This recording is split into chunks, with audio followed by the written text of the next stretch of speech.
É nosso entendimento que há dois pressupostos para podermos fazer um debate sério sobre a situação de segurança, ou melhor dito, de insegurança que atravessa o nosso país. O primeiro é que o paradigma da criminalidade em Portugal mudou e mudou fortemente. A criminalidade é hoje mais violenta, mais grave, mais organizada e mais jovem. Alguns exemplos breves bastam para significar que qualquer discurso otimista nessa matéria é uma irresponsabilidade. Durante todo o ano de 2003, o país registrou 103 casos de carjacking. Estamos em setembro de 2008, o ano ainda não terminou, já se registaram cerca de 400. Durante todo o ano de 2004, o país teve cerca de 100 assaltos a bancos. Estamos em setembro de 2008, o ano ainda não terminou e já vamos em 200 assaltos. Durante todo o ano de 2005, o país assistiu a 220 assaltos a postos de gasolina. O ano de 2008 ainda não terminou e já estamos na ordem dos 350. O que significa que a nossa avaliação nesta matéria é simples de fazer. O Estado ficou mais fraco. O país está mais vulnerável. Há mais populações com receio do aumento da criminalidade.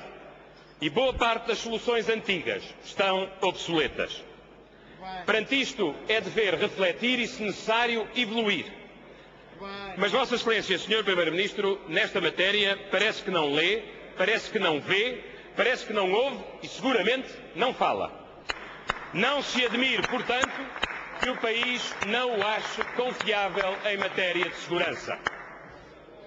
O segundo pressuposto que consideramos relevante é o de que a crise de insegurança que o país atravessa nem se resolve com a timidez própria do centro, nem com o aventureirismo próprio da esquerda. Resolve-se com soluções mais à direita. A teoria oficial sobre a criminalidade em Portugal é tão automática como perigosa. O que é que acontece sempre? Desculpa-se o criminoso, culpa-se a sociedade e ignora-se a vítima.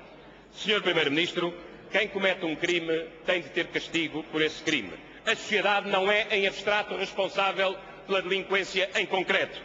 E a vítima tem de estar em primeiro lugar e não em último lugar. Do nosso ponto de vista, a esquerda é nesta matéria refém de uma cultura e de uma memória, respeitáveis, mas não aplicáveis à situação presente. Quando se vos fala em autoridade, Vossas Excelências ouvem autoritarismo. Quando se vos fala em segurança, Vossas Excelências ouvem securitário. Quando se vos fala em severidade, Vossas Excelências ouvem repressão.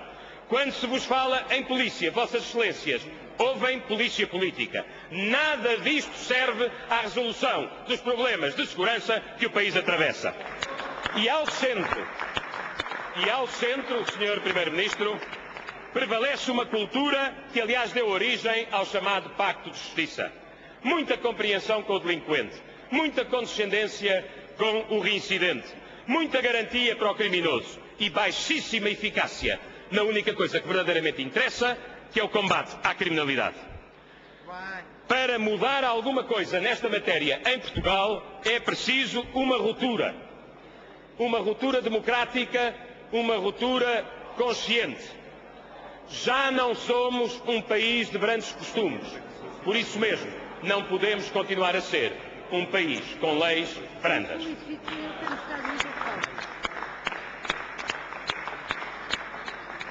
Não demorarei exageradamente a refletir sobre os erros que o Governo cometeu. O Governo cometeu o erro da insuficiência quanto aos efetivos da polícia. Deixaram-nos com mais crime e menos agentes. Cometeu o lapso da inexperiência porque conseguiu fazer 3 leis orgânicas de que surgiram um veto, uma inconstitucionalidade e uma asneira. O pecado da evanescência, porque Vossas Excelências fizeram leis penais a contraciclo. O risco da descoordenação. Todo o país já percebeu que os ministros da Administração Interna e da Justiça não dizem a mesma coisa. Muitas vezes dizem coisas contrárias. E porventura temos 2 ministros da Administração Interna e 2 ministros da Justiça. E nenhum deles é bom a exercer a sua função. O pecado da ambiguidade. Porque quando pretendem coordenar forças e partilhar informações, Vossas Excelências cometeram o erro de interferir e, a meu ver, quebrar a cadeia de comando que em política de segurança é essencial. Finalmente, a cultura do aventureirismo. Os sinais dados em matéria de imigração e os sinais dados em matéria de droga não foram sinais responsáveis. O nosso balanço é, portanto, o de que, nesta matéria, em grande medida, a política do Governo é um fracasso. Mas o que interessa, sobretudo, aos portugueses é saber: há melhores soluções, há medidas mais eficazes, há políticas verdadeiramente capazes de travar a onda de criminalidade, e nós consideramos que sim. Por isso mesmo fizemos entrega hoje de 12 projetos legislativos que representam uma política alternativa à do Governo em todas as áreas relevantes para efeitos de garantir maior segurança. E, portanto, Sr. Primeiro-Ministro, como eu faço parte daqueles que entendem que a oposição deve dizer o que pensa e deve dizer o que faria de melhor face ao Governo que temos, eu deixo-lhe um conjunto de perguntas. Já sei que, de certo, pouco as ouvirá e seguramente não responderá, mas ficam feitas no lugar próprio. Está o Governo disponível para garantir aos portugueses que, em caso de detenção em flagrante delito, se alteram as normas de modo a garantir um julgamento rápido, tal como a lei prevê em abstrato, mas na prática não se verifica? Sim ou não? Eu estou disponível.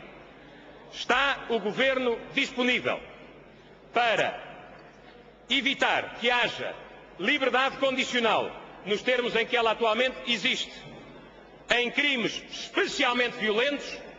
Sim ou não? Eu estou disponível. Está o Governo disponível para aceitar o princípio de que as saídas precárias da cadeia têm de ser acompanhadas por vigilância eletrónica, para evitar fugas à justiça, que são muitas e são perigosas? Está disponível? Eu estou.